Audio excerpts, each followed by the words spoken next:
The fact is, we are absolutely nothing. All this superstructure has been built by thought. J. Krishnamurti. Have you ever felt a deep, unsettling fear that you are nothing at all? Most of us have this consciously or unconsciously. And this feeling of fear of being nothing and being that emptiness is what we are trying to fill with our accumulations, with our ambition, with our success, and with our goals. In today's important video, we will explore J. Krishnamurti's explanation on the nature of reality and the nature of self. We will see how his insights will reveal to us that our attempts to escape from this emptiness is the cause of all suffering, including the psychological manifestation of time, along with stress, anxiety, etc. And how the solution is to simply embrace this nothingness and to give into this. By understanding this paradox, we might discover something extraordinary, a freedom that exists beyond our endless chase for identity and meaning in life. And we will see how the ancient Vedanta and JK was talking about the same reality, the same truth in different ways. First, let's discuss the movement of becoming. If we look at our own lives, we will see this happening everywhere all the time. Our life is an endless pursuit of becoming something, becoming that, becoming this, having that, having this, one thing after another without any stop, without any clarity, without any perspective on what reality is.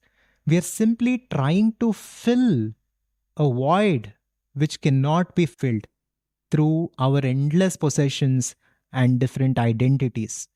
We are constantly chasing after some future version of ourselves that we believe will finally make us complete. But as we all know, nothing that we acquire from the external world can actually make us complete and full. J. Krishnamurti called this phenomenon the movement of becoming. It's a profound insight into how our minds operate. We accumulate experiences, knowledge, skills, and memories as psychological building blocks for an identity that we are trying to construct. And JK recognized that all of one's education, all of one's past experience and knowledge is a movement in becoming. We are never fully present because we are always measuring the gap between our current self and some form of the ideal self that we think will make us full. JK says that our mind creates the psychological time, and through this it also creates stress and resistance. But what if this entire movement was actually an illusion and we were actually nothing within ourselves? What if you are actually nothing? Is it possible, and can we actually embrace this truth to find true fulfillment? Let us explore this further. Now, the very statement itself, when you listen to this, something within you resists this. Your logical, analytical mind will never accept that you are nothing. It will not accept that you are not the body and you are not the mind, because the logical, analytical mind has been conditioned and it has been programmed for survival for thousands and thousands of years. So it needs to survive because it is conditioned to survive. When we hear that we are nothing, that statement itself feels so alien to us and it feels so unreal to us because our logical mind is resisting this truth. Our fear is not just about discovering that we are nothing. It is about facing the possibility that our endless striving has been a defense mechanism against confronting who we truly are.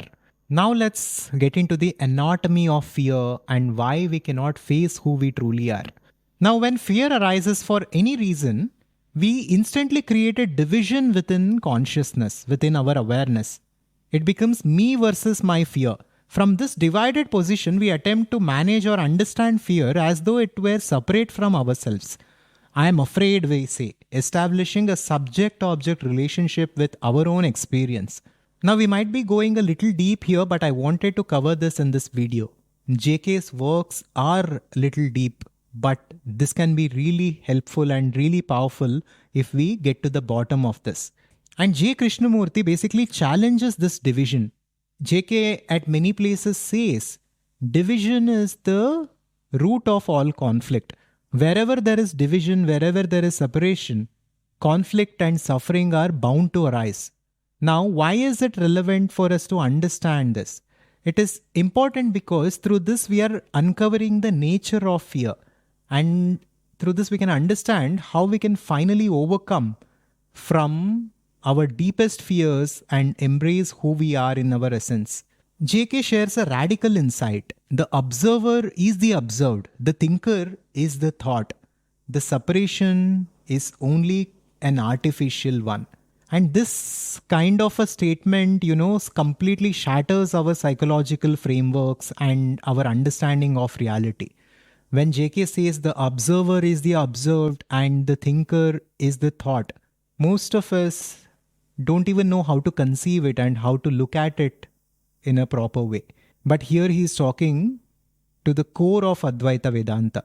As per Advaita Vedanta, there is one truth, there is one reality.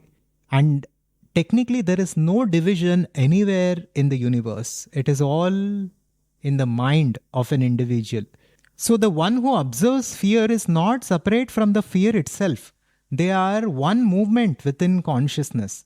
According to JK, simply looking at a fact without interpretation or justification, just seeing what is, has become rare. Our conditioning runs so deep that the mind immediately categorizes, labels, judges, or escapes from whatever it encounters, particularly while facing threatening insights about ourselves. So with all this, let's come to our true identity for what it is and how we can finally get rid of fear and understand who we truly are. When Ramana Maharshi said, "Ask yourself, who am I?" he was not giving any philosophical framework or a very elaborate process. He was simply pointing towards the truth of reality. It is actually very simple. And the same thing in a different way is put in Advaita Vedanta through the method of neti neti, which is not this, not this. I'm not the body, I'm not the mind, I'm not the objects, I am the ultimate subject. All of these principles and all of these teachings are trying to take us towards that emptiness, that nothingness, or that consciousness which we are in our essence. This is beyond body, mind, and all material things. So this JK calls as nothing. Now, when we sit in meditation, when we contemplate, when we go beyond the body, beyond the mind, and when we sometimes feel that emptiness, initially it is scary because the ego is losing its grip and our identity will fight because it wants to survive. But this is a false division. It is a false identity as per JK and as per Vedanta. Our true essence is infinite. And when we say infinite, it is not any parameter, but it is simply beyond our understanding. It is simply the essence which is beyond the body and the mind. And when we learn to sit with ourselves without any division, without any mental conclusions, categorizations, labels, etc., if we can simply sit as we are, and if we see the truth and see the reality for what it is, without conditioning, then we will get it, says JK.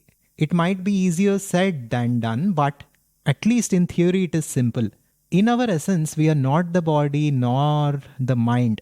We are truly infinite, but this infinity can also be looked at as nothingness from another angle, because this is not material, and what is non-material is technically nothing. So this is what JK is pointing towards. He says, when we embrace this, there is peace, there is true joy.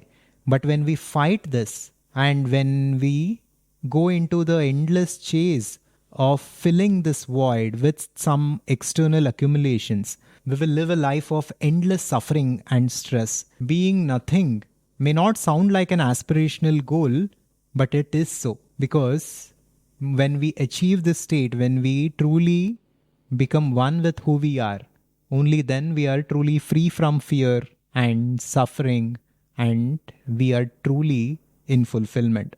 And finally, as JK says, nothing means the entire world of compassion, and nothingness is supreme intelligence.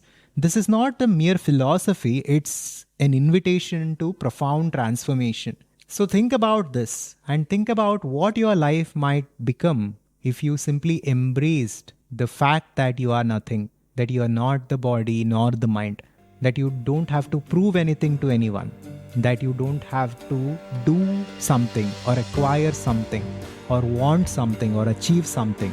Even as you are, without anything, as nothing, you are actually full and complete. This will be a profound experience, which is the ultimate goal for each and every one of us.